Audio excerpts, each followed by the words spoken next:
자, 안녕하세요. 국수학과 여러분. 안녕하세요. 자, 오늘은 이제 중국사 끝났고 일본사 이제 시작할 텐데요. 일본사는 이제 저번 시간에 중지한 것처럼 아틀란타 일본사를 이제 같이 강독을 할 거예요. 그래서 다 이제 시간 관계에서 다 읽지 못하고 중요한 부분만 이제 발제독을 할 거거든요. 그래서 이제 이거 좀 준비해 주시고요. 자, 그러면 일본사 이제 들어갈게요. 자, 일본사는 주로 고대하고 이제 근현대 부분에 집중적으로 나오거든요. 그래서 이제 최근에 추세에 보면 고대학 문제 나오면 근현대科学 나오고 그러는데 작년에는 이제 문제 안 나왔죠. 근데 이제 올해는 문제가 나올 가능성이 많아요. 그리고 요번에 제가 이제 그 한국사 연수를 갔는데 그 세계사에서 이제 예전에는 되게 지구사나 뭐 이렇게 간접적 접근 방법을 입각해가지고 다양한 역사를 냈잖아요. 근데 이게 너무 애들에게 이제 뭐냐면 배우기 힘들다. 너무 내용이 많다 해갖고 그러니까 우리와 관련 있는, 직접 관련 있는 주변의 역사를 이제 한다고 하더라고요. 그래서 그러면 뭐 중국사, 그 다음에 유럽? 이렇게 중심으로 다시 돌아갈 것 같아요. 그러니까요. 그래서 이제 이런 식으로 교과서들이 만든다고 하거든요. 근데 최근에 그 일본사가 독립됐는데 다시 이제 또 기타사 이렇게 들어갈지도 모르는 그런 경우가 생길 것 같아요. 그래갖고 일본사 한문이 나오면 또 그런 기타사 나오고 그렇게 이제 하거든요. 그래서 앞으로 문제 나온 추이를 좀 봐야 되겠지만 일본사도 예전처럼 이게 한 문제씩 꼭 나올 건 아닐 것 같긴 한데 하여튼 일단은 한 2, 3년 더 추이를 이제 지켜보면 될 것 같아요. 자, 그래서 일단은 일본사를 이제 보면요. 자, 고대시대 때의 교통문화가 이제 좀 나왔고요. 그 다음에 그 외에는 뭐 다이가 계신 뭐 아스카 문화 등등 있는데 이 정도. 자, 그 다음에 중세시대 때는 거의 뭐 안 나왔다고 보시면 돼요. 예. 여기 도요토미 시데요시를 제가 중세로 적었는데 실제로 그 일본에서는 도요토미 시데요시 그 정시대 부분은 그 중세보다는 근세 쪽에 가깝거든요. 예. 그래서 이제 있고 그 다음에 예전에 한번 가마쿠라 막부의 정치 요게 단정 문제였어요. 딱 한 문제. 그 다음에 노도마치는 이제 흔적도 없고, 그 다음에 이제 근세시대 때 들어와서는 그 대전공안이 좀 나오고, 그 다음에 이제 에도시대 때 개혁 부분 있죠. 그 막권 개혁하는 거나 중앙에 그 막부개혁 이런 것도 있고요.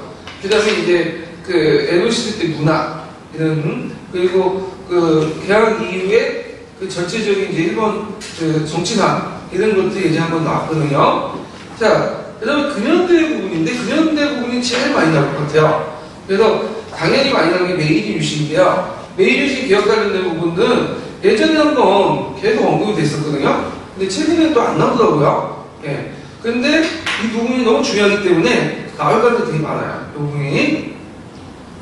메이지 유신 다음에 또 많은 건 자유인권운동. 예. 자유인권운동이라고 있고, 그 다음에 리하쿠가 사절당. 그 다음에 사상가에서 유명하게 후쿠다 이끼지 같은 사람 있죠? 그 다음에 이제 주권 논리. 네. 청원 기간제설이나 청원 주권론, 뭐 이런 것들이 이제 있고요. 그 다음 헌법 개정 논의 같은 것들. 그리고 이제 그 좀 어려운 문제지만, 재작년에 나왔던 동방회의. 요거 있죠? 그래서 이렇게 이제 쭉 나왔고요. 근현대 같은 경우에는 최근 추세를 보니까 이제 그 메이지 유신이나 자유민권운동이나 이런 것들은 너무 쉬우니까 안 되는 것 같아. 그래가지고 좀 약간 변두리에 있는 문제들 있죠. 예상 외의 문제들이 좀 튀어나오는데, 그 대표적인 게 뭐 이제 그 동방회의 같은 거, 그 다음에 이제 청원주권설 뭐 이런 것들 있죠. 예, 그런 것들이 이제 한번 나왔으니까 변두리에 있는 부분도 읽어보세요. 메이지 유신에서만 주변에서 탐색만 하지 말고. 그 아틀란타 읽어보면 이제 그 뒷부분도 되게 많이 나오거든요. 그 뒷부분도 읽다 보면 걸리는 게 있어. 네. 그래서 뭐가 걸리냐면 딱 보면 이게 의미가 있고 배경이 있고 내용이 딱 떨어지는 게 있죠. 그걸 추측하면서 정리를 할 수 있어. 이건 뭐 일본사뿐만 아니라 다른 그 공부할 때도 마찬가지라. 근데 어떤 분은 이런 공부가 무슨 왕이 무슨 분 뭘 했고 어디를 뭐 점령했고 뭐 어떻게 행동했고 이런 거 백날 외워봤자 주말 시간에 소용 없어요. 이런 거는 내기 하시면 돼요. 객관식에서 낼 수는 있지만 그래서 이렇게 이제 딱 꺼내는 부분을 읽어가면서 체크하면서 암기해 두는 것도 좋을 것 같아요. 자, 그 다음에 1번사 이제 전개 과정을 좀 볼게요. 여기 이제 들어가기 전에 제가 1번사 관련된 책을 좀 소개를 하면, 제가 이제 아트나스 1번사를 가지고 방송할 텐데, 그거 외에도 좋은 책도 많아요. 그래서 제가 1번사도 제가 대학교 있을 때 공부한 적도 없고, 별 관심도 없고 해갖고, 최근에 이제 공부를 좀 해봤는데, 그 아트나스 1번사 외에도 좀 1번사 기본을 모르는 분들은 뭘 읽냐면, 하룻밤에 끝나는 1번사가 있어요. 근데 1번사를 쓴 건데, 되게 이제 도표도 잘 그려놓고, 요약도 되게 잘 돼 있거든요. 그래서 그걸 깔고, 아트나스 1번사라든지, 그 다음 영민식의 1번사라든지, 대한민국의 1번사, 그 정도 읽으시면 괜찮을 것 같은데, 시간이 부족하신 분들은 그냥 아트나스 1번사만 좀 중요한 부분만 체크하고 넘어갈 것 같고요. 여기에 제가 이제 진행하는 과정 중에 좀 약간 깊이 들어가는 부분도 있어요. 그리고 이제 강의 목적이 테마별 강의가 아니라 이제 좀 약간 전체 개관 차원에서 하는 강의인데, 제가 이제 예전에 오딘 찍은 거나 작년에 하룻밤에 끝나는 1번사를 찍었거든요. 그래서 시간 안 되시는 분들은 그냥 그것만 보고, 강의 듣는 것도 시간이 아깝다. 그러면 프린트 해가지고 주제별로만 그냥 공부를 해가지고 그냥 들어가셔도 충분히 커버가 돼요. 웬만한 거 다 걸려 들어가. 예. 자, 그러면 1번에 이제 1번사 이제 정보를 볼게요. 자, 1번사 전개에서 이제 1번의 이제 시대 과정, 변화 과정을 좀 정리를 해보면요. 표에도 나와있지만, 칠판에서 정리를 해보면, 1번에 구석기 시대가 있었죠? 무슨 시대가 나죠? 예. 종원 속에서 일단 종원 시대라고 하죠. 자, 그런데, 1번은 또, 신석기 시대였어. 그래서 이제, 잠깐만. 제가 말을 잘못했네. 구석기 시대가 있고, 그 다음에 신석기 시대가 있죠. 이게 종원 시대예요. 예. 그 다음에, 야요이 시대가 있거든요, 야요이 시대. 자, 야요이 시대는 이제 뭐냐면, 우리나라는 신석기, 구석기, 청동기, 철기 이렇게 분리가 돼 있잖아요. 근데 이제 그 야요이 시대는 신석기와 청동기와 철기가 같이 공존했던 시대야. 그래서 이제 한반도부터 청동기하고 철기 같이 들어왔죠. 그래서 우리나라처럼 청동기 시대, 철기 시대 분류가 안 돼. 자, 그 다음에 야요이 시대가 끝난 다음에 이제 BC 3세기부터 고군시대가 등장하죠? 네, 고군시대. 그래서 고군시대의 특징은 이제 뭐냐? 정문 포원군이라는 큰 물동이 출현합니다. 이 시대는. 그래갖고 이제 우리가 야마토 정권이라는 거는 이런 이제 기내에 있는 세력들이 일본 통일했던 시대. 이런 것들이 고군시대죠. 그래서 이제 우리가 알고 아스카 문화나 학고 문화나 다이카기시나 다 여기 고군시대입니다. 고군시대. 자, 그 다음에 이제 고군시대 끝나고 나서 수도 헤이쪽으로 옮겼죠. 8세기 때 나라 시대가 있어요. 나라. 그래서 몇 년 갔다가 그 다음에 이제 수도 어디로 오죠? 해양으로 옮기죠. 그래서 이걸 무슨 시대로 하죠? 네. 해양시대가 죠. 그래서 해양시대는 이제 한 400년 동안 지속돼요. 400년 동안. 네. 400년 동안. 자, 그 다음에 해양시대가 하고, 그 다음에 뭐죠? 막부가 이제 출현되죠? 가마꾸와 막부. 그 다음에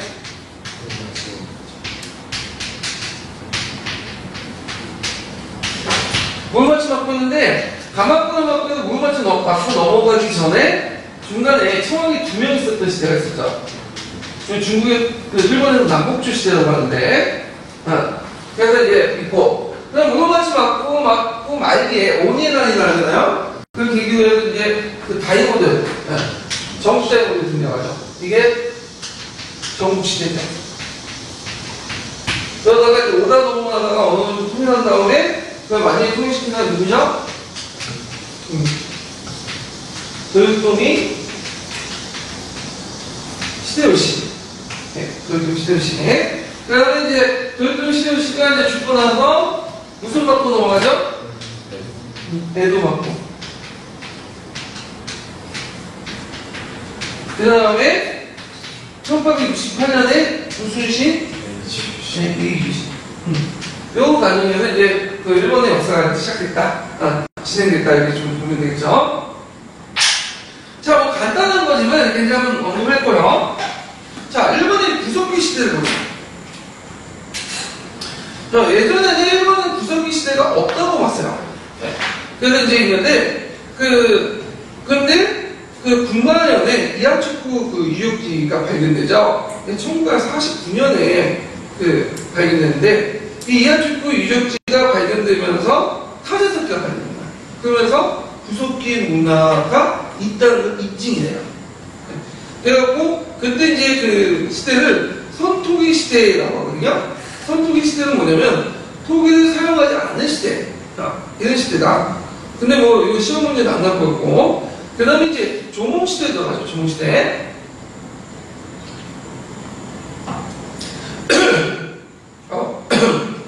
자, 조몽시대는, 뭐냐면, 일본의 신석기 시대인데, 되게 기원전 1만 년에서 기원전 3세기 때까지 있던 시대고요. 그 다음에 조문은 세계줄 무늬로 새긴 토기를 말하는데, 그런 독자적인 무늬가 새긴 토기가 등장했고, 아래석기가 사용되기 시작했다. 그 다음에 이제 농경 문화는 강화됐다. 근데 이제 일본 학자들 중에 이제 조몽시대 말기 때 한반도나 중국부터 농경 문화가 도입됐다. 이렇게 이제 돼 있지만 전반적으로는 농경생활을 하지 않았다는 게 특징이고요. 그 다음에 이제 아까 조몽식 토기를 사용했다. 이 정도만 기억을 해주시면 될 것 같아요. 그 외에도 뭐 예니미즘이라든지 굴장이라는 거 아세요? 신전장은 뭐죠? 사람들 쭉 퍼갖고 앉아있는 거죠. 네. 죽을 때. 그래서 사람을 이제 눕혀서 매장하는 방법인데, 굴장은 구부여서 그래서 이제 죽은 혼명이 유체 이탈을 방지하기 위해서 굴장을 했다고 해요. 그 외에도 이제 성인 의료로서 발치나 연치 이런 것들이 있다. 근데 뭐 그렇게 이제 중요한 건 아닌 것 같고요. 그래서 이제 조금씩 넘어가고, 그 다음에 야요이 시대가 있어요. 자, 이 야요이 시대는 되게 BC 3세기부터 해서 AD 3세기까지 요 시기를 얘기하는 건데, 이때부터 이제 한반도부터 본격적으로 청동기, 철기, 그 다음에 변홍사 기술이 전개가 돼요. 네.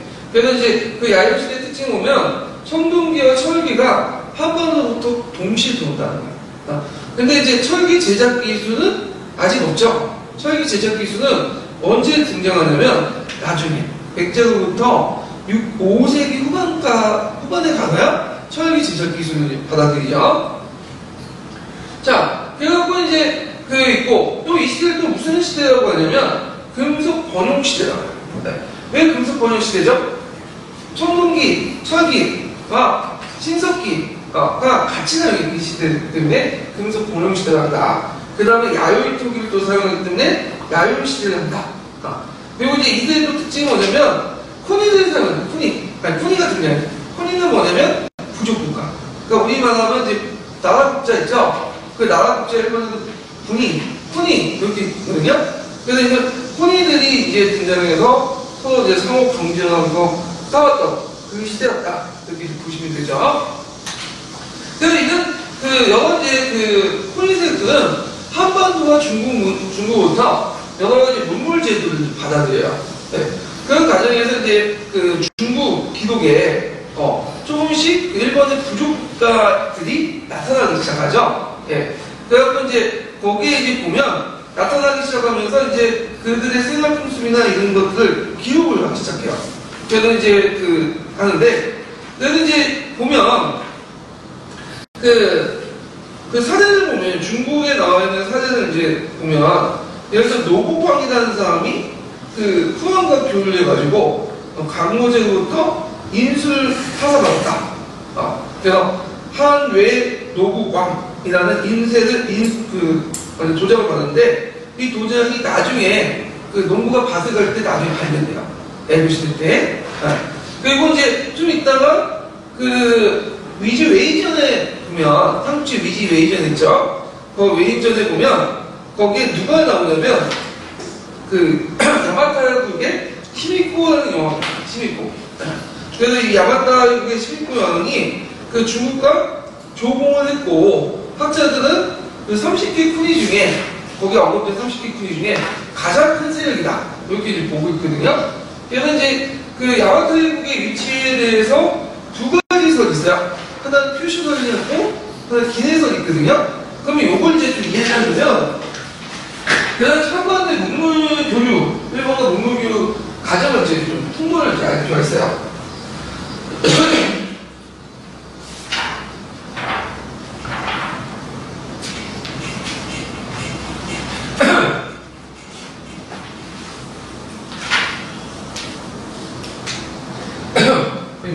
지도가 엉뚱인데 이걸 스케치 지도로 가잖아요. 좀 엉뚱인 것 같아요. 좀 비슷하고. 자, 그럼 여기 보면 한반도의 선진 문화를 어떻게 받아들이냐. 자, 대단치 한국은 지금처럼 태평양의 대서양을 이렇게 가로지르는 직선화법이 아니에요. 그 당시 뭐 GPS도 없고 나침판이 없을 때니까. 그럼 어떻게 항해를 하냐면 일단은 자기가 위치를 파악할 수 있는 곳에 항해를 하죠. 이렇게 항해. 해변가를 돌면서 근접 항해를 해요. 네. 하고 그 다음에 이렇게 해서 이제 하는데 그럼 부산에서 제일 가까운 데가 어디야? 부산 날박일 때 잘 보는데 대마도죠. 일단 대마도 건너가고 대마도 건너가고 대마도에서 또 가까운 데는 뭐죠? 이끼섬이죠. 이끼섬을 건너가요. 그럼 이끼섬에서 좀 그러지 마시고만 그 이끼섬에서 건너갈 수 있는 지역이 어디냐면 북큐슈 일대야. 그러니까 중국이나 한반도의 선진 문화는 주로 어디에서 먼저 받아들였다고 보시면 돼요? 북큐슈 일대. 그래서 나중에 북큐슈 일대 바이자부가 그랬고 이제 거기에 그 해구역을 정당받는 이제 부서가 있죠. 그리고 나서 이제 여기 큐슈와 홍수와 그다음 시코쿠 그 중간에 바다가 있어. 그 바다가 뭐냐면 네이라고 해갖고 세트나이카라고 하거든요. 이번에는 그래서 세트나이카를 거슬러 올라가면 여기 이제 교토 가는 곳이 있죠. 그 교토 그 주변을 이제 뭐라고 하냐면 그 일본에서는 기내 지역이에요. 기내. 그래서 경기 그 할 때 우리 서울 부분을 보통 경기도라고 하잖아요. 그러니까 이제 그 교토 부분 기내라고. 네. 그래서 이 기내 지역에 들어가서 이제 그 야마토 정도 여기에 형성됐죠. 자, 그러면 이제 여기의 문제는 뭐냐면 거기 이제 그 기록에 보면 이 야마토 해국이 위치가 명확하지가 않아요. 그래서 이제 그 야마토선하고 그 기내선하고 큐슈선이 있는데 큐슈선은 이제 주로 그 논리에 보면 일단은 그 지금 그 당시 항해 통로를 볼 때 큐슈가 제일 적당하다. 근데 이제 요 야마토선은 이 중에 물론 구체적인 논리도 되게 많지만 일단 야마토 해국하고 야마토가 뭐죠? 발음상 비슷하죠? 네. 그래서 이런 이제 논리를 이제 제공하고 있죠. 그 외에도 뭐 그 삼국지 위주 웨이전을 보면 그 어떤 기대 차이, 그래갖고 뭐 통로 이런 거 계산하고 있는데 우리는 건너뛰고 자 하여튼 두 가지 선이 있다. 근데 이제 큐슈선과 야마토선, 기내선을 어떤 걸 치냐에 따라서 일본의 국가 발전 단계가 항상 한 세기 정도 달라져요. 그러니까 큐슈선을 이제 쓰면 그 종전에 뒤에 이제 야마토 정권이 기내에서 등장하잖아요. 그러면 요때까지는 아직 3세기 때까지는 어떤 시대라는 걸 알 수 있어요? AD 1세기 때까지는. 네? 좀 부족국가.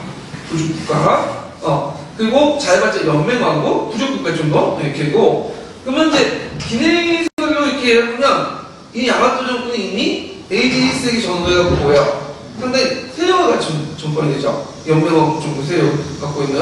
왜냐면 국가 발전된 거가 그 단계 있으니까 그 야마토 선에 의하면 그 중앙 집권은 뭐냐면 그 2세기 3세기 정도. 그러니까 보통 우리 학자들이 4세기 5세기 보는데 1세기나 2세기 정도가 뭐야? 더 앞서가는 거야. 국가 발전 단계가. 그래서 이제 일본 학계에서는 이 야마토서가 구시조 중에 어느 게 다수서냐면 야마토서. 왜냐면 야마토서를 채택해야지 뭐 일본의 국가발전단위가 더 빠르죠. 예. 그래갖고 이제 야마토의 국을 야마토로 보고 있다. 이렇게 보고 있어요. 그리고 이제 야마토의 국에는 누구 여왕이 있죠? 시미코. 시미코는 제정일치 무녀라고 보고 있어요. 이제 그 여왕을 남성 지배층 하위 추대 용식으로 공부를 했는데, 왜냐면 이제 그 남자왕을 임명을 했더니 서로 싸움이 많아가지고 여왕을 세웠다고 그래요. 자, 그 다음에 대일 관계에서 보면 이제 한반도부터 남부부터 천을 수입하고 후한으로부터 조공해서 친위 외항이라는 칭호와 근인자수는 뭐냐면 이게 근인자수가 뭐냐면 친위 외항이라는 그 옥새 같은 거 있죠. 도장이야, 도장. 이런 것들을 이제 받았다. 그런 것들이 이제 있고요. 그래서 이제 요거 좀 기억을 해두시고, 자, 그 다음에 이제 그 야마토 조정의 성립까지 볼게요. 자, AD 여기 4세기라고 돼 있는데 4세기보다는 3세기 말이 좀 정확해요.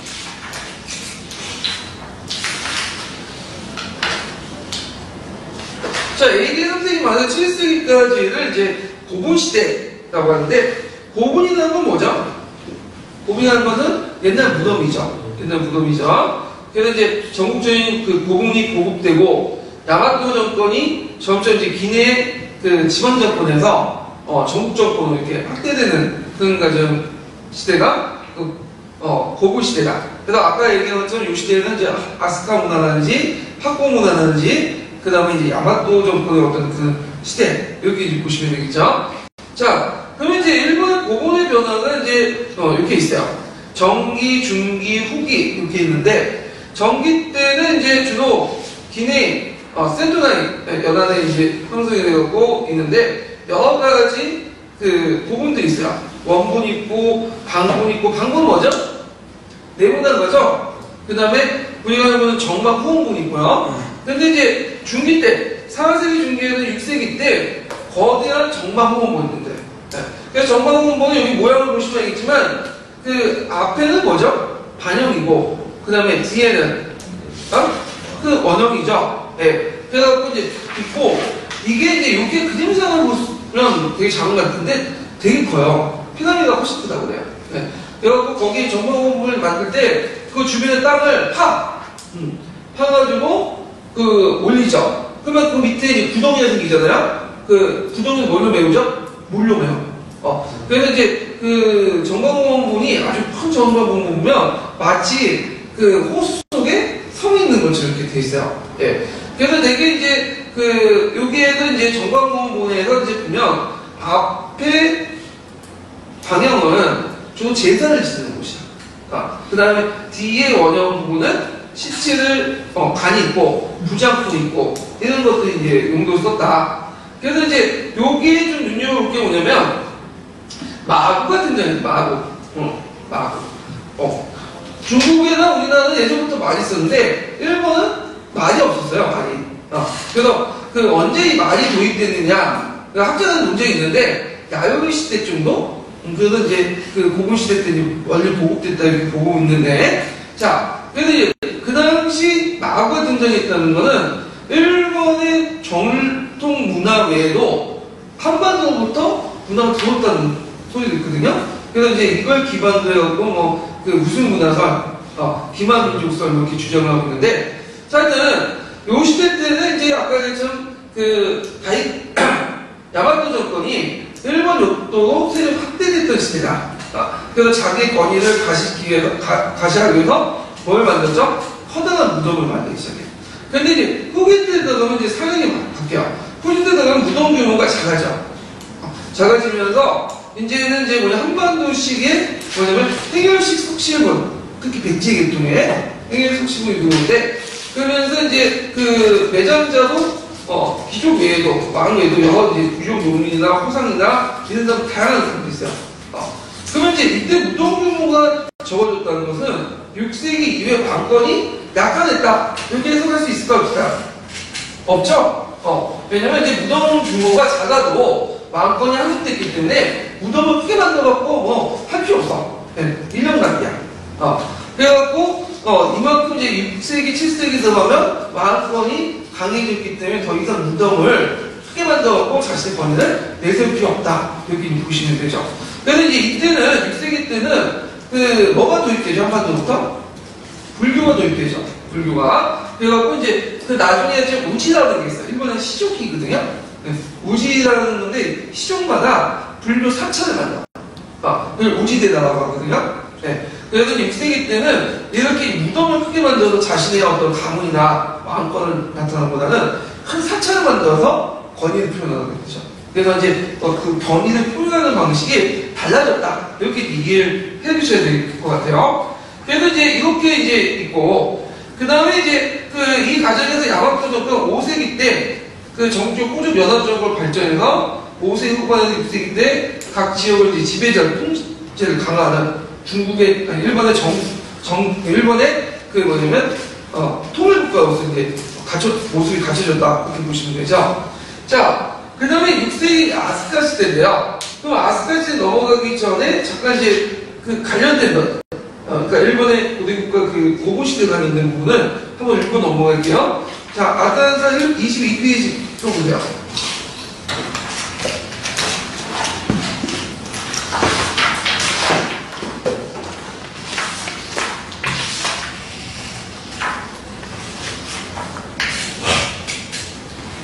자, 트랜스 22페이지 보면 거기에 이제 고군의 형태와 구조, 부장군에 따라서 정기, 중기, 후기 이런 특징이 있는데 정기 부분은 이제 볼 건 없고 중기 부분에 뭐가 나타나냐면 그림에 보이시죠? 사진에 정방울 되게 커요. 이게 다이션 부분이라고 하는데 밑에 보시면 길이가 486m, 너비가 350m고요. 그 다음 무덤 주변에 삼중의 해자로 이렇게 둘러싸 있다고요.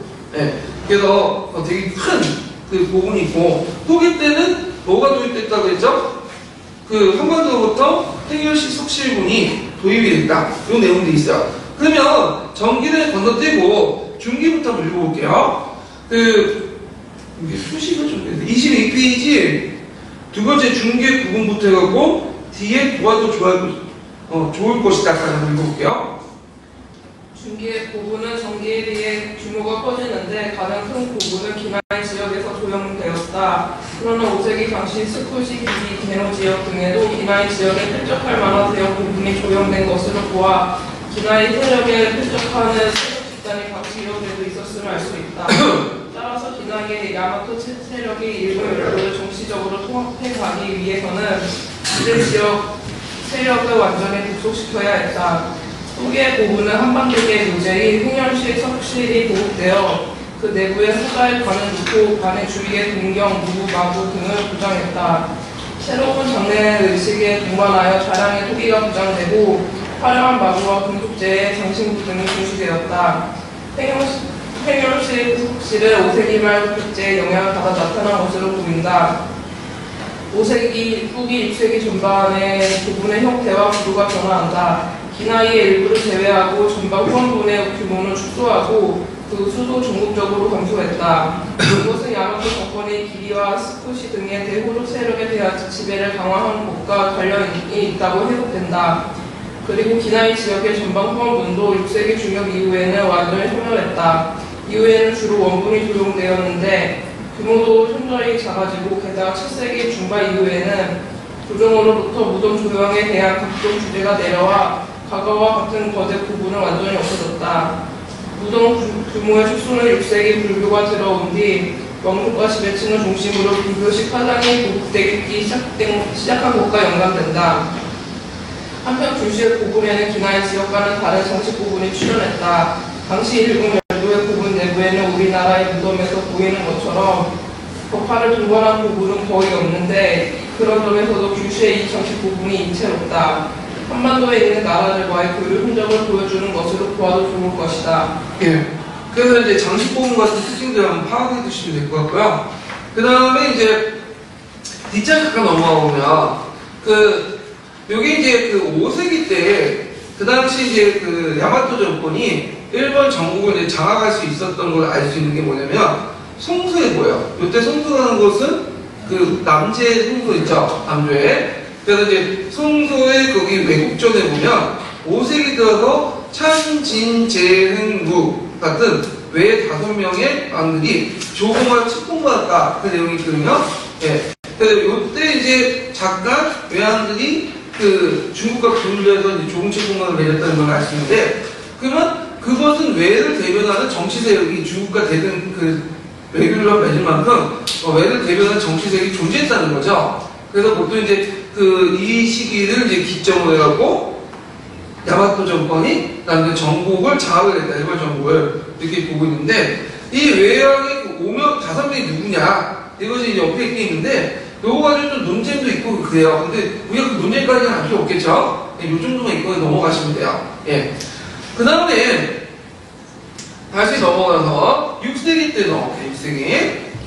자, 6세기 때는 이제 특징이 뭐냐면 그 한반도부터 뭐가 도입됐죠? 예. 그 불교가 도입됐죠. 백제 경향을 받아갖고. 그리고 이제 아까 이제 책에서 읽은 것처럼 그 정마군 양식이 어떻게 돼요? 점점 축소돼. 규모가 작아지고. 그래서 야마토 정권의 대호륙돌 통제를 강화하고, 그리고 그때 묘지가 무슨 묘지라고 했죠? 한반도 건너 행연식 석시문, 이런 것들이 이제 등장했다. 자, 그 다음에 이제 6세기 때 또 특징이 뭐냐면 불교가 도입됐다는 거예요. 불교가. 그래서 한여는 불교 문화가 뽑혔다, 이런 것들인데, 자, 정치적으로 보면 우리가 이제 보통 이제 그 일본의 청왕의 계보를 어디에서 출발한다고 하죠?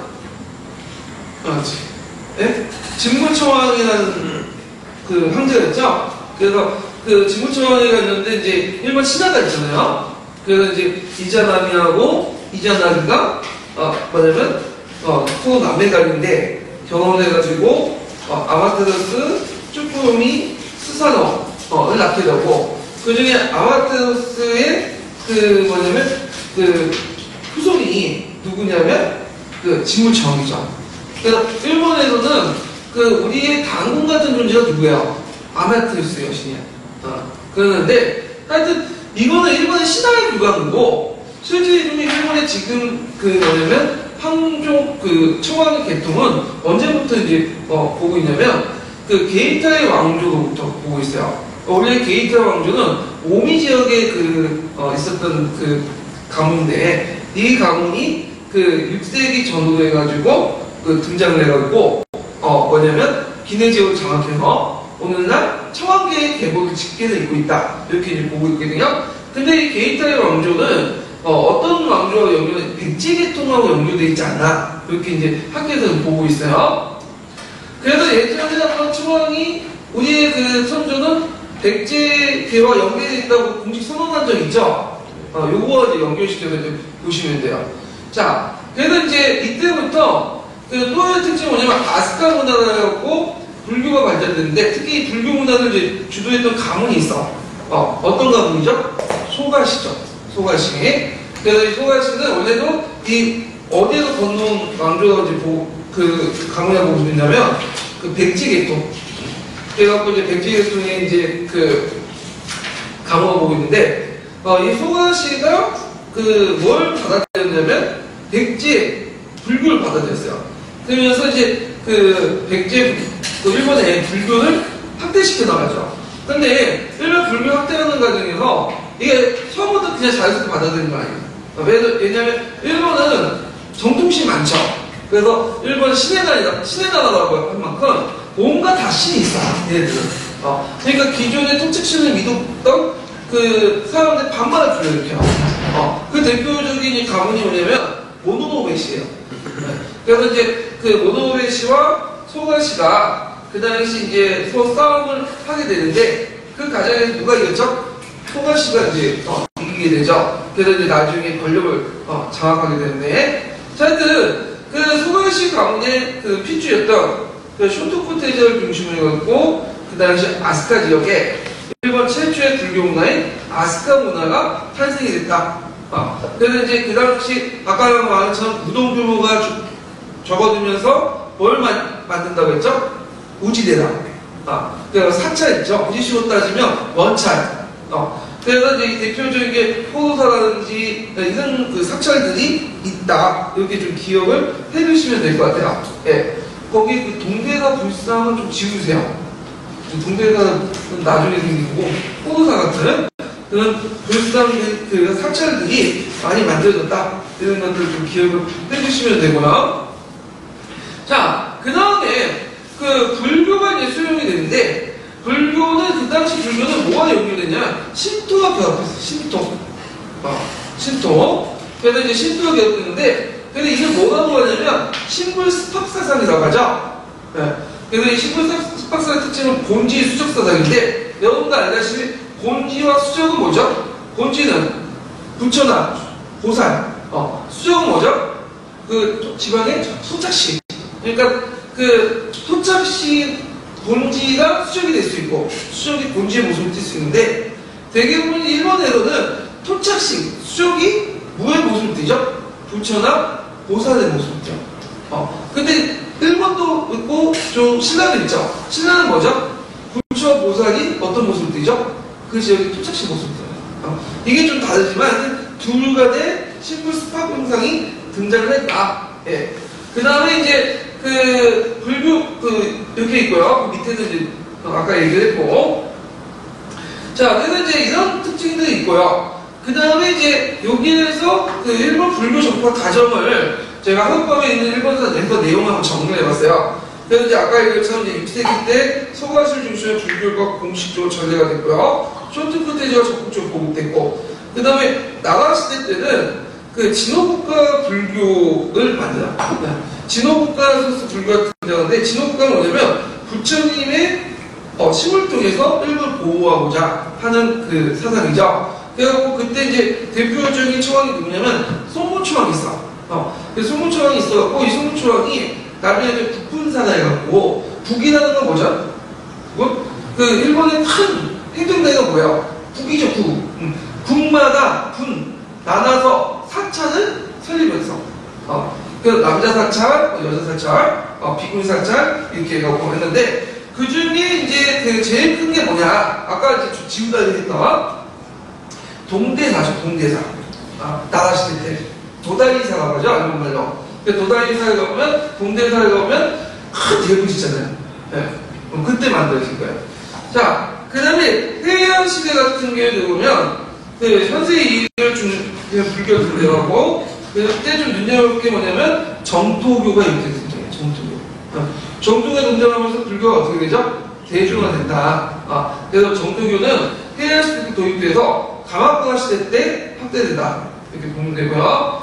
그 다음에 이제 가마쿠라 시대도 있고, 가마쿠라 시대 때 그러면 거의 이제 무서운 성인도 다 뭐죠? 불교 믿어요. 예. 그 다음 무로마치 시대 때는 싸우는 불교가 있고, 나중에 얘기했지만 이제 정통진교이라든지 니치라든지 그 뭐냐면 싸우는 불교가 등장했다. 그래서 이코 이키라든지 그 다음에 법파 이키 있어요. 법파 이키라서 법파 이키. 그래서 이키라는 건 투쟁한다, 싸운다 그런 뜻이거든요. 예. 그래서 이제 이 당시에 이제 불교 종단은 일종의 전투 집단이에요. 자체 군사를 가지고 있어. 예. 그래서 이제 이게 나중에 이제 정치대 때 애를 먹으니까 오분오바나가나 누구예요? 도요토미 시대였을 때 이들은 폭발을 하죠. 예. 자, 그 다음에 이제 에도 시대 때는 불교가 국교화돼요. 그러면서 이제 시작된 것이 뭐냐면 대다국가 제도는 대다국가 제도는 뭐냐면 그 이제는 신도하고 불교를 결합을 시켜가지고 그 뭐냐면 가치 있게 그 다음에 이제 원래 예전부터 있었는데 그걸 공식화 시켰다고 보면 돼요. 그리고 대다국가 제도의 좀 특징이 뭐냐면 애가 태어나면 어떤 불단의 종파의 자동적으로 뭐냐면 입적이 돼요. 신도로서 의무화 돼요. 그럼 왜 그렇게 했냐면 뭘 막기 위한 거죠? 기독교를 막기 위해서 그런 정책들을 했다. 그래갖고 이런 정책들을 했고요. 그래서 그 당시에는 에도 시대 때 호구조사나 인구조사를 넣으면 그 간청 기록보다는 어디가 더 정확하냐면 사찰의 기록이 더 정확해요.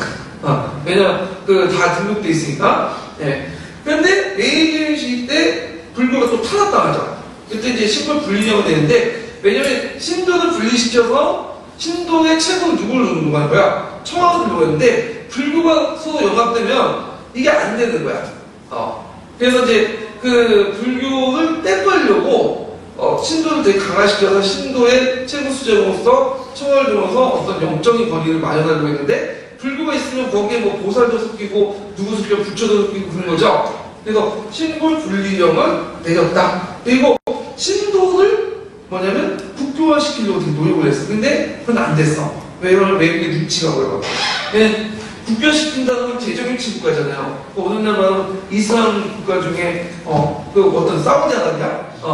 근데 이제 일본의 입장을 때 근대화하는 모습을 보이려고 하는데 제정일치적인 어떤 모습을 보이면 좀 그렇잖아요. 그러니까 이제 시도는 했지만 안 된 것 같아요. 그는요. 자, 하여튼 그렇게 이제 있다라고 좀 기억을 해주시면 되고요. 자, 그러면 야마토 정권의 일본 정작 지금 가보죠. 아까 이제 그 5세기 말에서 6세기 때 새롭게 등장한 가문이 어떤 가문이라고 했죠? 게이타의 왕족. 네. 어떤 왕족은 백제 계통의 왕족라고 했죠. 그래서 이제 이 게이타의 왕족은 종전의 그런 부족 연합적인 체제에서 좀 차피해서 백제식의 어떤 지배체제를 구축하려고요. 네. 그래서 이제 등장하는 것이 이제 그 뭐냐, 그게 그 백제식 지배체제에 등장하는 게 이제 뭐냐면 오지 가비네 제도가 있어요. 오지 가비네 성신 제도라고 하거든요.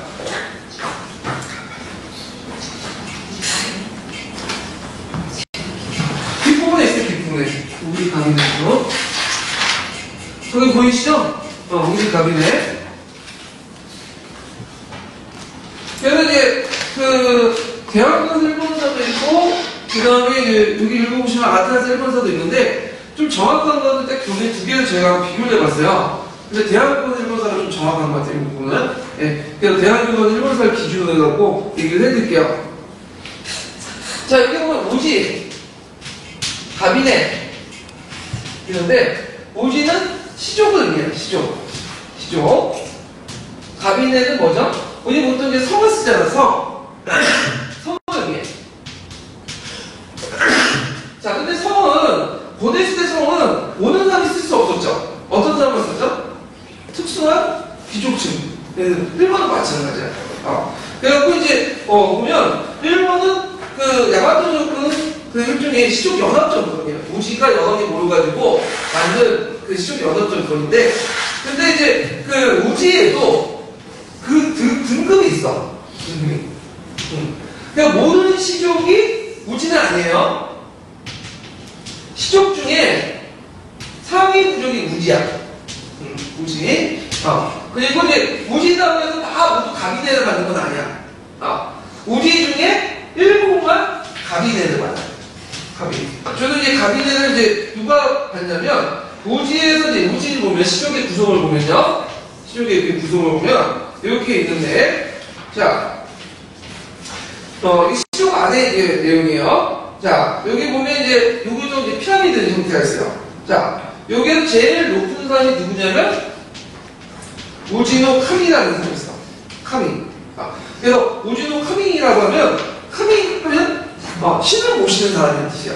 그러니까, 그 시족에 보면 각 신이 있잖아요. 이 사람이, 오지노 카미, 우지카미라고 하죠, 또. 그 다음에, 밑에 구성원이 있어. 오지노 카미랑 관련된 이걸 오지노 비토라고 해요. 오지 비토라고 하거든요. 오지노 비토. 그 다음에 이제 뒤에 각기께라는 사람이 있어요. 각기께라는 것은 우리식으로 번역하면 부복이라고 하거든요. 이 사람들 밑에 지배층은 아니야. 피지배층이야. 우지 안에. 그 다음에 여기 보면 누이라고 해서 노예 계층이 있어요. 노예. 자, 그래서 이제 지배층은 뭐겠어요?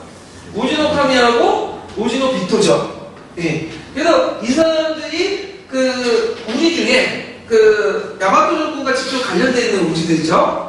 이 우지들의 오지노 카미나 오지노 비토가 뭘 받는다? 가비네라는 그 뭐냐면 성을 받는다. 성. 그래서 그 성을 받는다는 것은 단순히 성을 받는 게 아니라 그 성을 받는 동시에 모두 갇힌 거죠. 조종. 그러니까 이제 그 야마토 정권의 일들을 분담한다는 뜻이에요.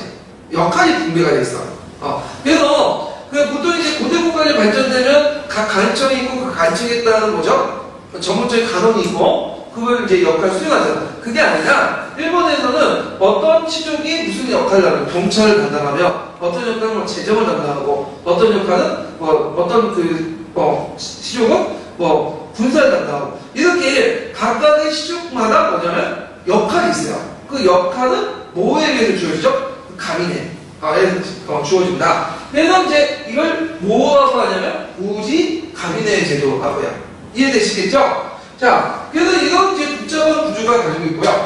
그 다음에 이제 여기 가민회에서도 다 똑같은 가민회가 아니에요. 또 거기에 계열이 있어. 그래서 이제 제일 높은 계열이 오미가 있고 브라질. 그래서 이제 여기 오미에서 제일 높은 그 지칭 오미예요. 오미. 그 다음에 그 브라질에서 제일 높은 게 오므라지. 이렇게 제일 높은데 오미 쪽의 지칭을 맡은 대표 가문이 어떤 가문이죠? 소가시죠. 그 다음에 그 브라질에서 제일 높은 가문이 뭐죠? 소가시가 대립했던 미노노베 가문이야. 그래서 둘이 싸워서 소가와 미노노베가 싸워서 누가 떨어져 나가요? 미노노베 떨어져 나가죠. 그래서 브라질은 없어져요. 이게 역할이. 자, 그 다음에 중화층 귀족도 있어요. 중화층 귀족들. 그래서 중화층 귀족들은 그 뭐냐면 도모, 노미, 야스코라는 걸 같아요. 거기 적혀있지만 도모, 노미, 야스코를 이제 한자적으로 반조라고 하거든요. 자, 도모, 노미, 야스코는 뭐 하는 거냐? 자, 이거는 뭐냐면 자기가 가지고 있는 기술자들 있죠. 부국 집단의 기술자들이고요. 기술자들을 뭐냐면 조정에 사용시킨다.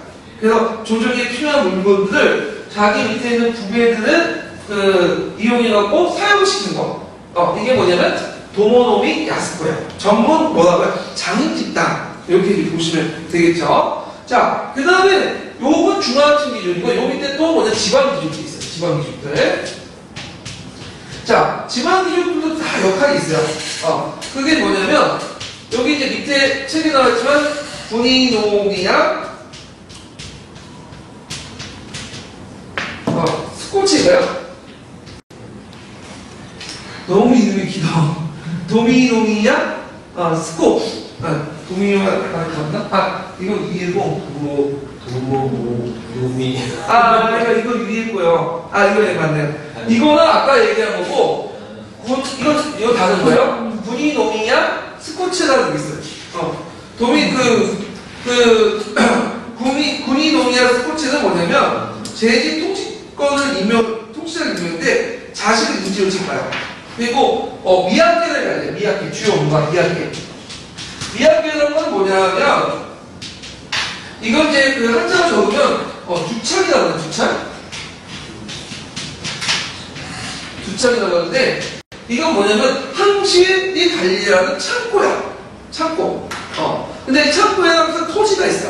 그러니까 토지에 생산된 그 보관된 창고가 있어. 근데 이게 한 곳에 기내 지역만 있는 게 아니라 각지에 있어요. 지방 각지에. 그래서 그것을 관리하는 것이 뭐냐면 군인농이야 스포츠라는 지책인데 이걸 누가 맡은 거죠? 각 지방의 지방 기준들이 맡아요. 그걸 이제 알고 있다. 그리고 이제 황제는 초강은 뭘 하면 미학계라는 거 하고 미학계를 갖고 직할지가 있어요. 직할지.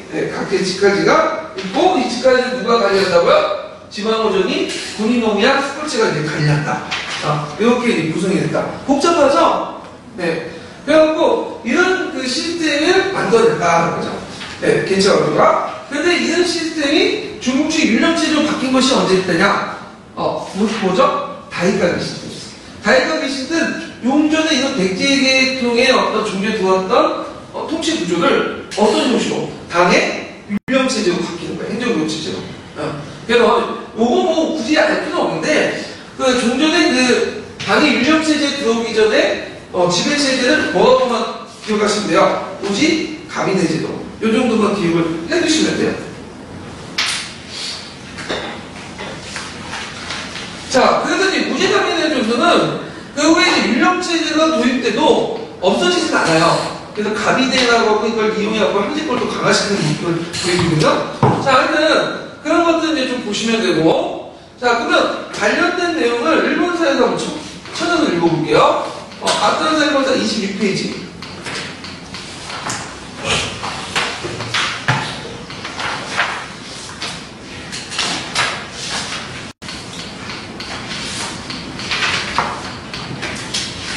자, 거기에 보면 이제 그 국조제, 국민제, 부창제 그런 내용들이 있는데 한번 읽어볼게요. 어디 있냐면 개인타의 왕조 손까지요. 26페이지 맨 마지막에는 맨 마지막에 야마토 조정 부분 있죠. 한번 읽어볼게요. 26페이지부터 그 야마토 조정부터인데요. 끝까지 한번 읽어볼게요. 야마토 조정은 일본 열도를 지배하기 위한 방책으로서 국조제, 군인제, 군창제, 우지 가방을 제도 등을 시행했다. 제도에 의한 지배체제 구축은 이전 5세기 단계의 일반적 반응이었던 인격적 지배와는 차이가 있는 것이었다. 먼저 국조는 야마토 조정에 복속된 토차 호종을 칭하는 것으로 일종의 지방관에 해당한다. 여기에 뭐라고 했죠? 국조. 읽어보세요. 복속의 증표로서 국조의 자제와 여식이 왕궁에 올라와 봉사했다. 네, 이게 뭐냐면 아까 일본말로 군인노미야 스코치예요. 네, 국조만. 농민제는 국가 소유의 백성을 관리하는 제도로 일반 농민들은 후족들에게 그 관리를 위임했으며 전문적 기술을 가진 자는 중앙조정에 특별 배속시켜 봉사하게 된데 이들을 통솔하는 임무를 맡은 사람을 반조라고 했다. 그래서 반조라는 건 아까 중화층 귀족들이 담당하는데 이건 뭐냐면 도모노미야 스코라고 해요. 네. 그리고 준창제는 조정 소유로 귀속된 토지를 장악 관리하는 제도로 준창은 야마토 조정의 지방 지배의 결정이었다. 자, 이거는 뭐냐면 아까 얘기했죠? 뭐라고 했죠? 미야케를 관리하는 사람 누구죠? 앞에 오면 국조, 군인노미야 스코 이렇게 이제 기억을 하시면 되죠? 네. 준창이라고 소개하는 것은 야마토 조정의 직관력이라고도 할 수 있는 토지와 사람, 창고 건물 등 하나의 단위 구성체로 할 때 창고 건물의 표현에 중점을 두었기 때문이다. 우지 가바드 제도는 흔히 시성 제도라고 표현되기도 한다. 먼저 우지는 시족 또는 일족을 나타내는 개념으로 조상의 계보나 동족의식을 공유하며 하나의 동족 집단임을 자처하는 정치적이면서도 사회적인 단위체를 말한다. 우지의 이름을 나타내는 방법으로는 자신들의 거주지, 예를 들어 소가시나 조정에서의 직무 내용을 이용하는 경우가 많았다. 이에 비해 가바네는 야마토 대왕이 수료하는 일종의 사회적 칭호를 말한다. 여기에는 오미, 무라지, 기미, 아타이, 오비토 등을 이시한 다양한 칭호가 있었다. 이것은 외인사회에 유통되고 있던 사회적 존칭을 야마토 조정의 대왕이 우지 집단에게 하사함으로써 그들의 대왕에게 부수하고 있음을 상징적으로 드러내는 데 정치적 의미가 있었다. 일부의 지배자 집단만이 우지 가바네를 가지고 있었던 시대에는 이것을 가지고 있다는 것 자체가 바로 지배자임을 나타내는 증표이기도 했던 것이다. 6세기 이후 야마토 조정의 지배층을 구성하는 시족 집단에는 크게 두 개의 우지 집단이 존재했다. 즉 지명을 우지의 이름으로 하는 시족은 자신들만의 세력 근거지를 보유하면서 대왕과의 관계에 대해서도 상대적인 자립성이 강한 우지 집단이었으며 직명을 우지 이름으로 한 시족들은 상대적으로 대왕의 가정기관을 담당하면서 세력을 키운 집단으로 대왕과의 관계에서 상대적으로 자립성이 약하며 오히려 대왕과 밀착해서 성장해온 시족들이었다. 그리고 전자의 경우 여기는 가반으로서 대부분 기미를 칭하는 경우가 많고 후자의 가장 대표적인 시족들은 모두 무라지를 칭하고 있었다. 네. 그래서 이건 두 가지 이제 시족 집단이 있다는 거. 그래서 이제 여기는 우지라고 얘기했지만 엄밀히 말하면 가비네요. 네, 가비네가 이제 두 개의 계통으로 나눠져 있거든요. 그래서 이제 우지 중에 모든 집단이 다 가비네를 받는 게 아니라 3층부만 가비네를 받아요. 그래갖고 이제 두 개 계열 중에 앞에 이제 그 전자의 가비네는 오미라고 했는데 이 오미는 누구 집단이죠? 오미가 최고 숫자만 대표적인 것은 누구죠? 소가. 그 다음에 그 브라질은 이제 지역 특작가물인데 이거는 이제 대표적인 게 미노모에 이렇게 이제 연결돼서 이제 보시면 되겠죠. 자, 그래서 이렇게 해서 한번 오직 가비네 제도에 대해서 한번 대략적으로 봤고요. 굳이 그것까지 다 할 필요는 없을 것 같아. 그냥 이런 게 있구나 하고 넘어가시면 돼요, 이거는요. 자, 그 다음에 이제 세이코조 넘어가요, 세이코조. 세이코조는 예전에 중국사와 관련돼가지고, 견수산을 파게 됐죠? 이게 예전에 한번, 수나 양제와 무제와 관련된 업적으로 나왔는데, 이 세이코조는 특징이 뭐냐면, 이때 정책을 주도했던 사람이 어떤 가문이냐? 소가시다는 거죠. 네. 그래서 이 소가시는 그 당시 이제 대표적인 이제 그때 실력자가 소가노 오마쿠라는 사람이 있어요. 그래서 소가노 오마쿠가 앞에 세이코 요왕 뒤에 앞에 스수초왕이 있는데 이 스수초왕이 자기 말을 안 들으니까 죽였어. 그리고 누굴 내세웠냐면 소가노 오마쿠가 내세웠던 여왕을 내세웠는데 이게 뭐냐면 세이코 초왕이에요. 이 세이코 초왕은 오마쿠의 조카딸이에요. 조카딸이죠. 자, 그래서 이 세이코 여왕은 최초 일본 역사상 여왕이죠. 예. 자, 근데 이 세이코 초왕은 힘이 없어. 실제로 정치에 누가 있냐면 소가노 오마쿠나 그다음 소가노 오마쿠와 이제 뭐냐면 메가 쪽에 있는 토토쿠 체제가 있어요. 소가노 오마쿠의 메가 쪽에 피를 받는. 그래서 실제 정치는 소토쿠 체제가 중심으로 해가 있다. 그래서 소가노 오마쿠와 소토쿠 체제가 척점을 견제하면서 이제 개혁 정치를 했다. 이렇게 좀 기억을 해주시면 될 것 같아요. 자, 그러면 이때 이제 세이코조 때 이제 개혁 내용을 보면요. 자, 의대를 개정했고요. 그 다음에 간이 12개의 제도를 마련했죠. 그 간이 12개 제도에 마련은 의미가 있는 게 뭐냐면 이 간이는 뭐냐면 머리에 쓰는 간이죠. 그 12가지를 만들고 그거에 따라 지위를 구분했어. 그래서 이제 대덕은 가장 높고 소지가 가장 하에 있고 그래서 이제 개인을 대상한 것 때문에 승진도 가능하고 기내의 모집도를 주로 대상을 했다. 그래서 예전에는 오직 가비노에 따라서 세습직이었죠. 근데 이제 뭘로 개편하겠다는 의지를 보이는 거죠? 능력직으로. 자기가 능력만 있으면 간이가 올라갈 수 있죠. 물론 그렇다고 갑자기 없어진 건 아니야. 노력만 했다 이렇게 지금 보시면 되겠고. 그 다음에 선거법 투표에다가 했고 17조 일을 공포를 했다고 하고요. 그 다음에 이제 역사 근원물로 펼쳐있는데 천왕기, 국기 이런 게 있는데 요게는 이제 문제가 이제 뭐냐면 천왕이라는 말이 이렇게 등장해. 천왕. 천왕기에서 이제 천왕을 그때 덴노라는 표시를 썼냐? 근데 학자들은 그냥 덴노를 그때 쓰진 않고 추정만 했다고 그렇게 이제 한 사람도 있고 그런 사람도 있고요. 자, 그 다음 외교적으로 볼 때는 이게 시험에 나왔죠? 그렇게 하나 맞춰보세요. 외교적으로 볼 때 이제 견수사를 파견했다. 견수사. 그래서 중국 문문을 이제 수용해서 대학의시 주요 신정권이 이제 참여하게 되는데 이때 견수사에 파견됐던 많은 사람들이 후에 무슨 계신에 참여했죠? 다이카 계신에 참여했다. 좀 기억을 해주시면 되고요. 그래서 이제 일본 초왕이 중국한테 보낸 내용을 예전에 한번 소개했는데 외항은 천은 형호상포 이를 제조합니다.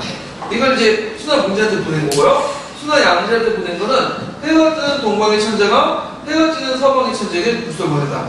이거 대단히 건방지죠. 그래도 아까 말했지만 예전에 말한 것처럼 수 양제라 보낸 참았어. 왜 참았죠? 고구려 원정을 위해서 일본 좀 피할 것 같아요. 네. 그래서 사신을 같이 파견했죠 또. 근데 그 사신이 파견했는데 국수를 잊어먹었고 날쯤 되는데 하여튼 있고 이 당시 누구하고 연결되어 있죠? 아까 백제가문 소가시와 연결되어 있다. 그래서 이렇게 이제 보시면 되고요. 근데 이렇게 잘 나갔던 이제 소가시도 몰락을 해요. 그래서 이제 소가시가 몰락을 해가지고 그 당시 외교노선과 왕계승제로 해갖고 을사의 벽이 일어났거든요. 그래갖고 이제 그다음 소가시가 몰락을 하고 그 당시 누가 도토코 초왕이 즉위해서 펼쳤던 것이 다이카 계신이야. 다이카 계신. 그래서 이 다이카 계신을 이제 추진했던 세력은 아까 얘기했던 견수사 세력이고요. 견수사의 대표적인 사람은 누구냐면 나가토미노 가마타리라는 사람이 있어. 나가토미노 가마타리 이름 좀 길죠.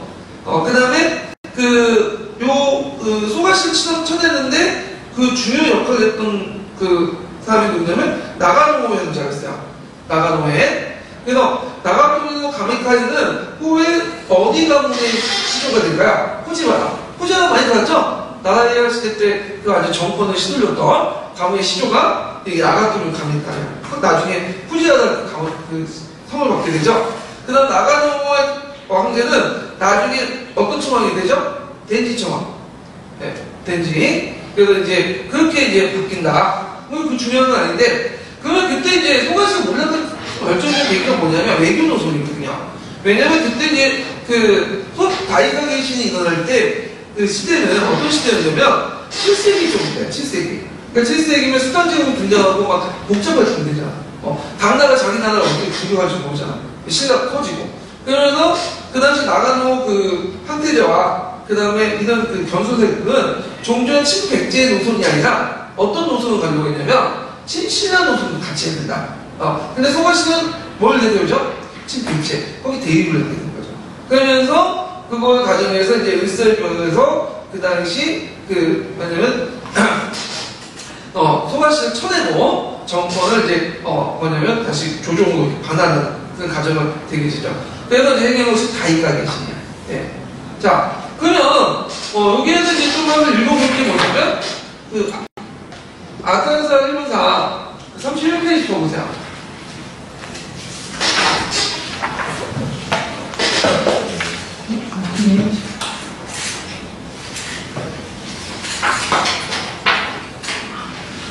자, 그 31페이지에 보면 거기에 스이코 초항이 있죠.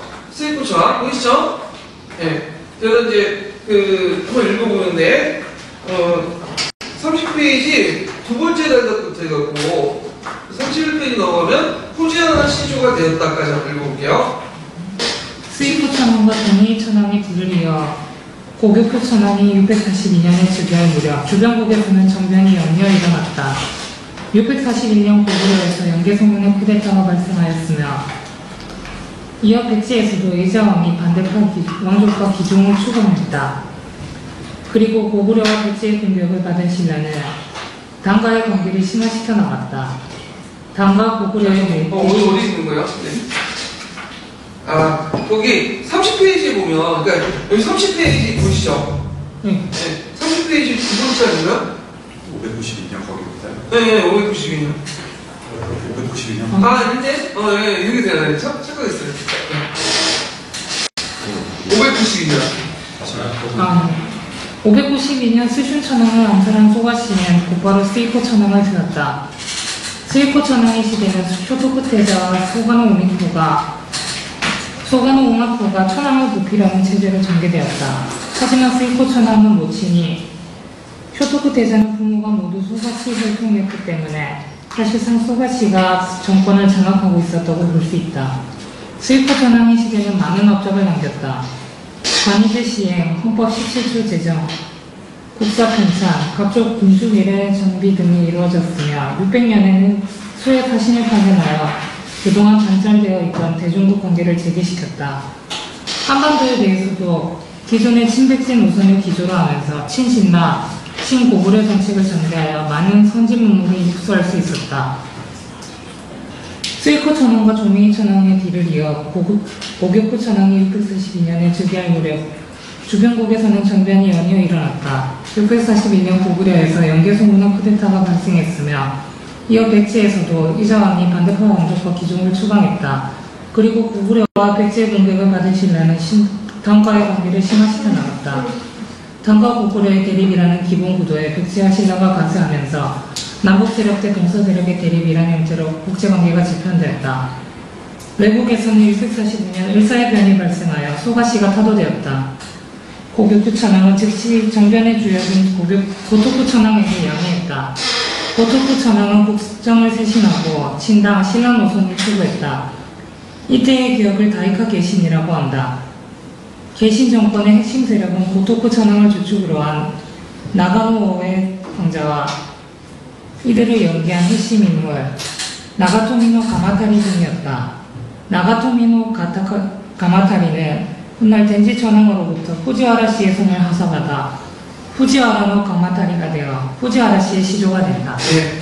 그러면 이제 다이가 계시는 이제 볼게요. 자, 책에서 읽은 것처럼 다이나믹 신의 이제 그 외교 방향은 뭘까요? 종전에 친백제가 아니라 친신라, 친당이죠. 예. 그래서 이제 그 전투가 경당나라를 파견해가고 이제 경당나라를 파견 당나라의 율령지배 체제를 받아들이는데 요게 보면 일본서기에 있는 그 내용이에요. 근데 요거는 그 100% 그렇다고 믿을 수가 없어. 왜 믿을 수가 없냐면 요 내용 중에 상당수가 호에 실시한 내용들이 많아요. 대문화, 그 다음에 집도. 그래서 호에 있는 내용들을 앞에다 갖다 붙인 경우가 많다. 그래서 이제 이렇게 이제 꽉 해두시고요. 자, 그러면 이제 여기에서 이제 눈여볼게. 자, 옛날 청왕이 왕실에서 시작 사적으로 소유하기 위해서 설정한 백성과 곳곳에 왕실 직할령. 요건 뭘까요? 뭐라고 하죠, 이걸?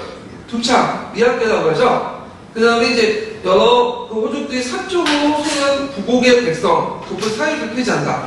그래서 이거는 뭐냐면, 청왕이나, 그 다음에 그 호족들이 가지고 있었던 이런 사지들을, 사민들을 뭘 한다는 거야?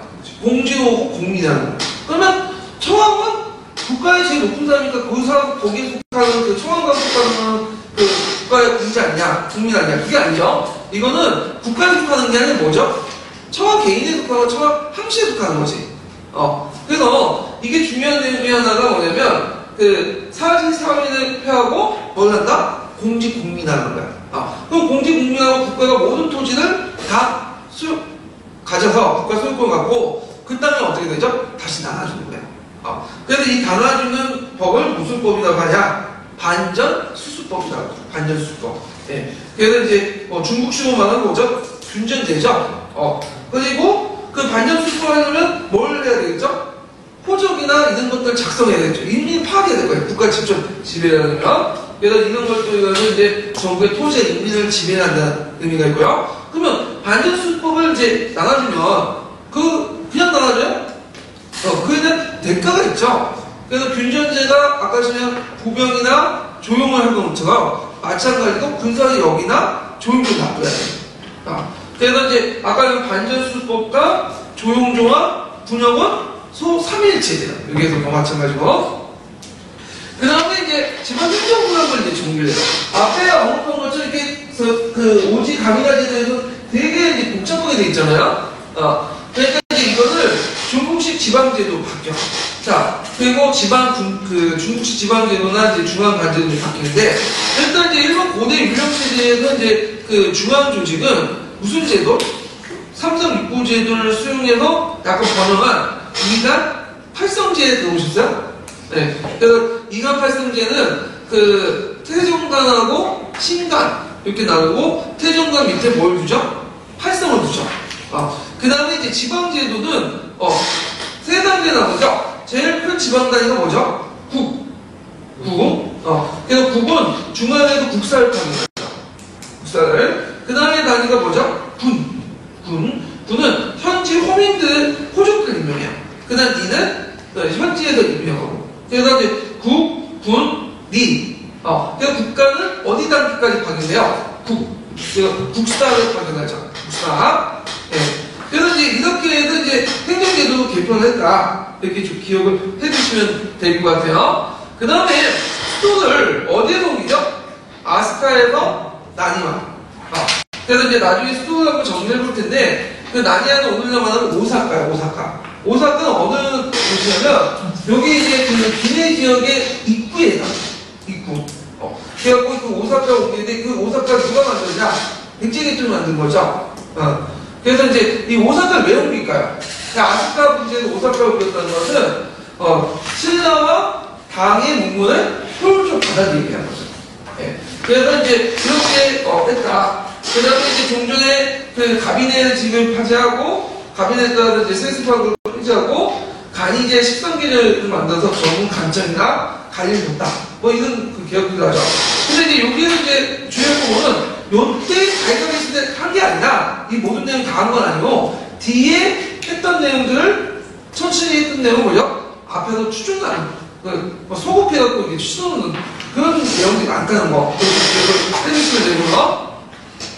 자, 그래서 이제 다이어트가 계시는 이제 보고 그럼 자기가 결과는 뭐냐? 그때 황제 청왕이었던 교토코 청왕하고 나가노 황제가 권력 구심이에요. 왜냐면 이제 나가노 황제가 이제 처음에는 친신라 정책을 했는데 그 당시 이제 그 태도 바뀌어가지고 친백제 계통을 다시 돌아가. 그러면서 그 교토코 청왕이 친신라 정책과 부닥치게 되죠. 그러면서 그 당시 이제 나가노 황제가 권력 싸움을 이겨서 다시 수도를 어디 옮기죠? 나니아에서 아스카로 옮기고 자기 어머니였던 사이메이 청왕을 뭐죠? 청왕으로 세우죠. 그리고 자기는 일선에서 실질 권력을 잡고 자 그러면 이제 다이크리시 후기 때는 이 나가노 황제가 친신라에서 친백제가 바뀌면서 이제 그 정책이 또 180도 바뀌어져요. 그래서 이제 신라와 당나와 또 대립을 하게 되죠. 그러면 그 당시 한반도 상황을 좀 볼 필요했는데 한반도에는 신라가 이미 이제 백제를 먹었죠. 나당연합군을 통해서 백제를 먹고 그래서 이제 백제 부흥운동이 일어났어요. 그래서 이제 그때 백제 부흥운동을 백제 부흥군들이 원주를 요청하니까 어떻게 되죠? 병력을 파견하죠. 그래갖고 그때 그 유명한 무슨 전투가 일어나요? 백흉강 전투. 그렇지만 패배를 했고 그 패배 후에 그 나가노 황제자는 겁이 난 거야. 왜냐면 이제 나당연합군이 우리를 공격할 줄 모른다. 그래갖고 자기의 그 원거지였던 오미로요. 오미는 그 기내 지역에서 좀 약간 그 사각지에 있는 거야. 애륙 지역에. 오미는 왜 공격이 있어요? 네? 아스카는 위험해.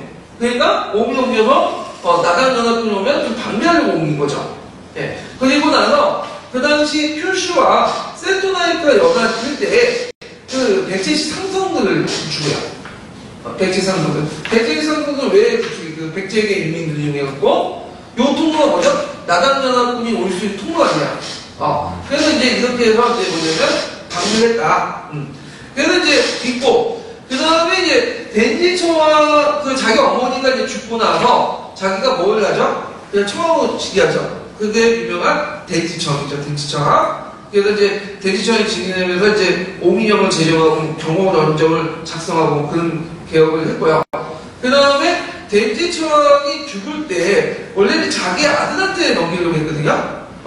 그리고 자기 동생을 자주 기양 보내고 자기 동생을 그래서 오양과 그 이제 오토모 황제한테 넘겼는데 문제는 기양 갔던 시골에 갔던 오양 황제가 변을 일으킨 거야. 덴지청의 그 동생이. 그래가지고 이 사람이 그 덴지청의 아들 쳐내고 오토모 황제를 쳐내고 자기가 황제가 됐어요. 청왕이. 이게 누구냐면 덴문청왕이에요. 그리고 그 변을 뭐라고 하면 일본서에서는 진시의 난이라고 해요. 진시의 난.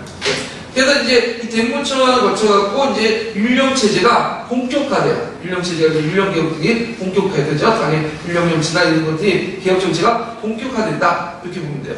그래서 그 당나라의 율령개혁정책, 당나라의 어떤 그 율령정치를 받아서 했던 개혁정책은 실제적으로 덴문청왕과 그 다음에 그 후에는 진도청왕 때 가서야 되겠죠. 네, 이거는. 자, 그러면 그 자기가 계신 그 아까 설명했던 부분들 다시 이제 한번 또 읽어볼게요. 그 몇 페이지 보시냐면 아탄 31페이지.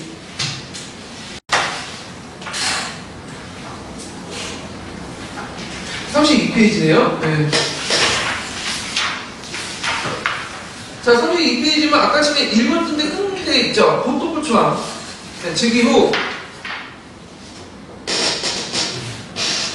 끝까지요? 네.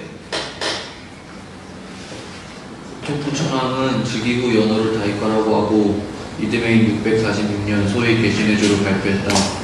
이건 좋게 보이는 이 개신해조는 외국 사회와 체제를 근본적으로 혁신하는 내용으로 이루어져 있지만 상당 부분 인색되어 있으므로 당시 사실을 그대로 전한다고 볼 수는 없다. 네, 아까 저희 개신해조는 그 내용들 중에 상당수가 언제 이루어졌다고요? 뒤에 덴무, 집도초왕 때 이루어진 것을 꺼다를 쓰고 있어요. 소급해서. 네. 그런데 얼마 지나지 않아 천황과 나카오의 황자 사이에 권력투쟁이 발생했다. 그 결과 토쿠천왕은 나니와에서 불입되었고 나카노의 황제가 아스카로 돌아왔다. 나카노의 황자의 집권으로 고토쿠 조정의 친당 신라 노선을 후퇴하고 다시금 친백제 노선이 대두했다. 이것은 나카노우의 황자의 집권이 친백제 노선을 지지하는 후족 세력을 기반으로 이루어졌음을 시사한다. 고토쿠 청왕이 죽자 나카노우의 황자는 자신이 바로 즉위하지 않고 655년 자신의 어머니인 옛 고교쿠 청왕을 다시 왕좌에 앉혔고 그는 사이메이 청왕이 되었다. 660년 나당연합군은 일거의 백제를 멸망시켰다. 그러자 백제 운동 세력이 일어나 외국의 원병을 요청했다. 이 요청을 받은 사이메이 정권은 백제의 원군을 보내기로 결정했다. 그런데 사이메이 천황이 661년 백제를 지원하기 위해 규슈에 머물던 중에 급사했다. 663년 백제 부흥군과 외국의 원군이 나당연합군과 백충강에서 격돌했는데 결과는 외군에 참패했다. 백제 구원전쟁에서 참패하자 아스카 조정은 나당연합군의 침공에 대비하여 망명 백제인의 기술을 이용하여 스시마의 가네다성 다자이유 북쪽의 오도성을 비롯하여 아스카 지역을 방어하기 위한 다카야 성에 이르기까지 요충지마다 산성을 축조했다. 이러한 산성의 축조는 당시 아스카 조정의 위기의식이 얼마나 심각한 것이었는지를 잘 보여준다. 667년 나카토의 황자는 왕조를 아스카에서 오미로 선도하고 믿음의 정식으로 즉위하여 대통령이 되었다. 천황은 국가적 위기 상황을 타개하는 과정에서 지배체제를 강화하는 조치를 취했고 명명해온 백제 귀족들의 지식을 적극 활용하여 각종 제도를 정비해 나갔다. 670년에는 전국에 걸쳐 호적을 작성했다. 이러한 지배체제의 진전이 급속하게 이루어질 수 있었던 것은 역설적이게도 국가적 위기 상황에 놓여 있었기 때문이었다. 자, 그러면 이제 덴모하고 집도천왕을 볼게요. 덴모천왕은 이제 그 덴모천왕은 앞에 덴지천왕의 동생이죠. 그래갖고 이제 그 진시의 아들이 그래갖고 이제 집권을 하게 되는데 그 과정에서 이제 왕권이 어떻게 돼? 약화될까 강화될까? 세조가 당종을 못하는 거라서 왕권이 강화됐죠. 마찬가지로 그 못하는 자기 신분 통해서 이제 다 왕이 됐잖아. 그러다 보니까 왕권이 강해. 그 강력한 왕권을 통해서 이제 율령 정치 개혁을 진행했다 이렇게 보시면 되는데, 자 일단은 이제 그 정책들 내용을 보면요. 일단은 그 호족대 토지를 국가가 소유하고, 그래서 이제 앞에 그 덴지 앞에 있었던 국민 정책을 더 강화시켰다 이렇게 이제 보시면 되고, 그 다음에 율령 정치도 이제 강화시켰죠. 그래서 아스카 키오미얀 아스카 키오미야리라고 이제 공부를 했고요. 그 다음에 이제 그 경호원정을 전국적으로 확대했다. 경호원정은 그 집도 덴지천왕 때 만들어진 거거든요. 이게 뭐예요? 호적조사예요. 네. 호적조사 강화해서 국민을 파악했고, 그 다음 활성제를 실시했다. 활성제는 이제 뭐냐면, 요거는 이제 그 활성제는 그 당시 자기와 가까운 그 뭐냐면 그 측근세력들이죠. 측근세력들에게 활성을 해요. 그래갖고 이들에게 상당히 특권을 부여해줘요. 네. 그래서 활성제를 실시했다 이렇게 이제 보시면 되고, 근데 이제 또 그 특징이 뭐냐면 활성제라는 것은 나머지 사람은 성이 없냐? 나머지 성이 있어요. 활성제라는 것은 특별한 뭐야? 국가가 뭐냐면 특별한 우대받는 성이야. 우대받는. 그래서 그때 당시에는 그 경호전정을 만들 때, 호적을 만들 때 각각 인민마다 또 뭘 부여했냐면 성을 부여했어. 가민에. 모든 사람이 성을 갖게 되는 거야. 성을 갖게 됐다는 것은 어떤 의미냐? 일본에서는 야마토 정권과 개별 인민 간의 뭐죠? 직접적인 관계, 역할이 부여됐다는 거죠. 그만큼 오늘 중국식으로 말하면 재민지배 체제가 강화됐다.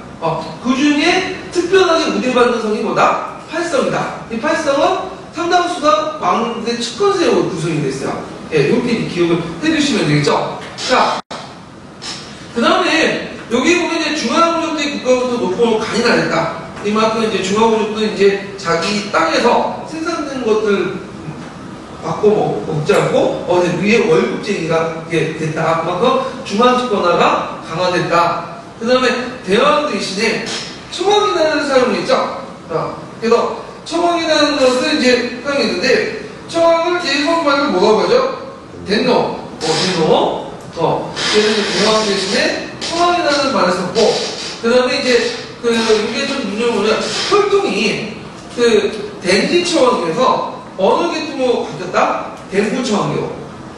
그래서 형계열이 아니라 그 아홉이 대문초왕인데 이렇게 왔고, 그 다음에 초왕이 그 아리우토 카미, 아리우토 카미는 현인신 뭐야? 살아있는 신이 된다. 그래서 일본은 그 폐막 이전까지 초왕이 뭐였죠? 살아있는 신이었잖아.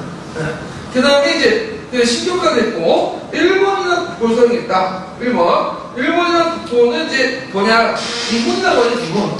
네, 니혼인데, 그게 상당히 국보를 잘 정했어. 뭐죠? 해의 근본이야. 아주 잘. 그래서 그 일장기 지어놨잖아요. 그래서 근데 예전에 뭐라고 불렀어요? 일본인들이 외라고 하죠. 외. 그래서 외라고 하는데 이 외는 뭐야? 외소하다는 뜻이야. 우리가 외노 하는데 일본 애들이 외라고 안 해. 자기들을. 그 누가 얘기한 거죠? 중국 애들이 보니까 뭐 한국 사람과 중국 사람보다는 좀 외소하고. 그래서 외노, 외 이렇게 이제 붙였는데 이때부터 일본어 바꾸는데 교과서에는 이게 나와시대라고 적혀있었어요. 그래서 제가 이제 김성구한테 이제 관심이 있는데 예전에 이제 그 예전판에는 이걸 나와시대로 적어놨고 일본 교과서를. 근데 최근에 개정된 교과서판 보니까 이게 이제 제대로 됐어. 네. 그래서 이제 이게 이제 7세기 때 사용됐다 이렇게 돼 있어요. 그래갖고 이제 있는데 나와시대가 아니라 이건 대문초왕이고 7세기 후반때야. 되게 시기적으로 보면 어느 시대냐면 고군시대 말기, 학고문화 시기 요 정도. 그 다음에 좀 있다가 뭐가 되는 거죠? 나라시대. 그래서 이제 약간 그 잘못된 부분인데, 자, 그 다음에 이제 대문초왕 못했던 부분을 누가 계승해서 했냐면 그 아내였던 그 집토초왕이 계승했어요. 그래서 이 집토초왕은 이제 그 남편의 업적을 계승해놓고 그 당시 사업을 마무리했다. 대문초왕의 사업을. 그래서 이제 이렇게 있고요. 그 다음에 이제 수도를 포지해갖고 이제 조용을 했다. 이렇게 보고요. 그 다음에 이제 여기에서 이제 아스카키 요미하라리 영이 있는데, 여기에는 이제 이 아스카키 요미하라리 영을 반포한 시기가 이게 이제 그 689년 돼 있는데, 이게 이제 좀 약간 반포는 689년에서 그 집토초왕 때도 돼 있는데, 실제로 거기에 착수하는 것은 대문초왕 때야. 대문초왕 때 착수해갖고 반포는 집토초왕 때 했다. 이렇게 이제 보시면 될 것 같아요. 그래서 요거를 어디로 옮기냐면 그 아스카 노미나는 있잖아요. 보시죠? 네. 여기를 집토초왕 쪽으로 옮기자. 이게 정확할 거예요.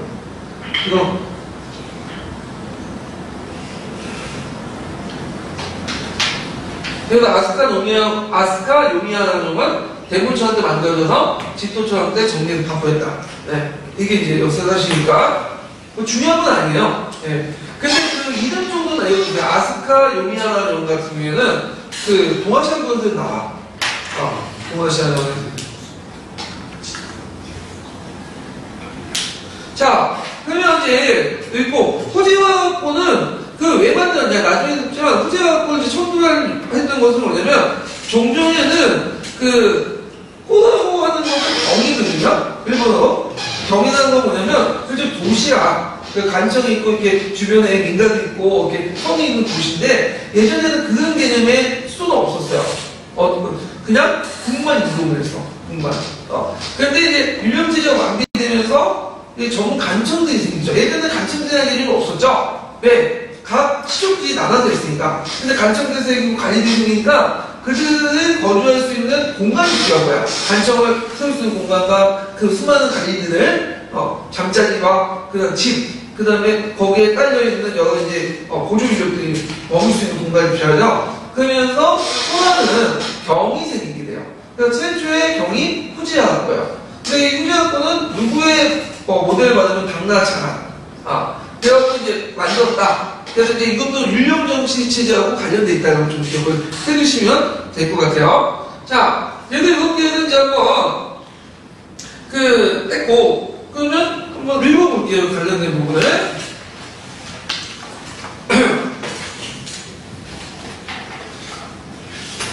자, 대문초왕과 관련된 게 이제 진시에 나오는 이제 각자 읽어보시고, 대문초왕은 한번 읽어볼게요. 어디냐? 32페이지 오하방 항제 있죠? 오하방 항제 보이시죠? 네, 대문초항 딱 읽어볼게요. 오하방 항제는 오하방 황자는 673년 아스카루브라와 키오미 하라 노미아에서 즉위하여 대무천왕이 되었다. 그 시대는 천왕의 권력이 비약적으로 강화된 시대였다. 진신의 난을 통해 야마토 호족들의 정치적 영향력을 약화시킬 수 있었기 때문에 가능한 것이었다. 또한 대무천왕은 신라, 당과의 적대 관계를 어떤 형태로든 해소할 필요가 있었으며 국제적인 격동 속에서 배태된 외국의 지배체제 정비 문제에도 더욱 경주해야 했다. 다시 말해 백제멸망 이후 전개된 외국의 전시체제로부터의 탈피와 국내적 지배체제의 정비라는 두 가지 요소가 대무시대의 주요 과제였다. 이에 천황은 강력한 군주 권력의 확립을 토대로 위기 관리와 체제 정비에 착수하였다. 대무천황은 당과의 관계는 단절 상태로 두면서 신라와는 밀월 관계를 성립시켰다.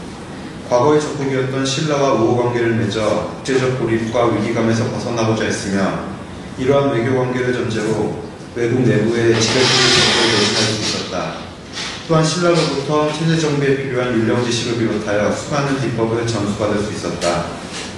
한편 국내에서는 여러 시책을 통해 중앙집권적 관료제를 정비해 나갔다.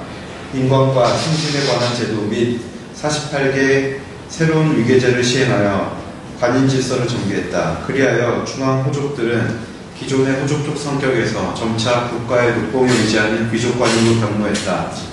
684년에 유명한 8세계 성을 새로이 지정했다. 그것은 기존의 호족층이 가지고 있었던 오미, 무라지 등의 가반의 질서를 정비한 것으로 새로 정비된 것은 마히토, 아손, 스쿠네 등 8종류의 가반이었다. 특히 천황, 황실과 관계가 깊은 시족에게는 마히토와 아손 등 상위의 가반을 주었다. 또한 681년 대무천황은 재기 및 상고제사를 정리하는 등 국사의 편찬에 관심을 기울이며 율령의 제정에도 착수했다. 그러나 686년 대무천황은 자신이 추진한 프로젝트의 완성을 보지 못하고 죽었고 그의 황후 지토천황이 뒤를 이었다. 지토천황은 대무천황이 추진한 사업을 마무리했다. 689년 아스카 키오미 하라령 22번을 강포했으며 690년 아스카 지역의 북방에 후지와라 표를 조용하기 시작하여 694년에 천도함으로써 중앙 집권 국가로서의 면모를 과시했다. 후지와라 표는 중국의 도성제를 모델로 하여 만들어진 일본 최초의 도성이었다. 외에서 일본으로 국호를 변경한 배경에는 아라히토 카미 천황에 의해 표상되는 나라의 이름을 새롭게 하고자 했던 의도가 숨어 있었다. 하지만 7세기 후반에 등장한 천황 호칭과 일본이라는 국명이 단 한 번의 왕조 교체도 없이 오늘날까지 살아남으리라고는 아무도 예상하지 못했다. 예. 그 다음에 대무천황 때 외교 정책의 좀 특징이 뭐냐면 아홉백 덴지천황 때는 되게 이제 후반기 때 그 반신라 반당적인 요소를 정책 펼쳤죠. 근데 이제 그 대무천황은 자기가 집권하는 내부의 정비가 율령 체제를 정비하려면 외부의 평화가 필요해. 만약 싸우고 있으면 안 되잖아요. 근데 당나라하고는 도저히 관계가 이제 회복되기 힘드니까 누구의 관계를 회복하려고 했냐면 신라의 관계를 회복하려고. 그래서 대무천황 때는 그 형과 달리 다시 친신라 정책으로 바뀌게 돼요. 그래서 친신라 정책을 통해서 그 당시 신라에 발달된 율령이나 행정기술이나 이런 것들을 받아들이려고 했죠. 그러니까 다른 쪽에서 받아들이기 힘드니까 뭘 통해서? 신라를 통해서 받아들이려고 했고, 그 다음에 두 번째로는 신라와의 안정적인 관계를 통해서 뭐죠? 국내에 정비를 할 수 있는 시장적 여유나 이런 것들을 이제 마련할 수 있죠. 대외관계를 안정시켜서 국내 관계를 정비할 수 있는 어떤 기반을, 안정된 정치적 기반을 마련할 수 있다. 두 가지 의미에서 이제 친신라 정책을 펼쳤고요. 얘는 그런지 몰라도 7세기 때는 친신라 계통의 문화가 형성돼요. 이게 그 유명한 무슨 문화죠? 학고문화죠. 학고문화. 그래서 통일신라의 문화에 영향을 받고 대무천황이 국가 불교 정책을 추진하면서 불교 요소가 강했고, 그래서 이제 여기 보면 야쿠시 동탁이나 뭐 이런 것도 있고요. 그 다음에 다카마스총 고궁 벽화 뭐 이런 것도 있다. 이거는 고궁의 수산리 고궁과 좀 유사하다고 제가 하고 있어요. 그래서 이제 친신라 계통의 학고 문화가 형성이 됐다. 이렇게 좀 기억을 해두시면 되고, 자, 좀 쉬었다가 나라 시대로 넘어갈게요.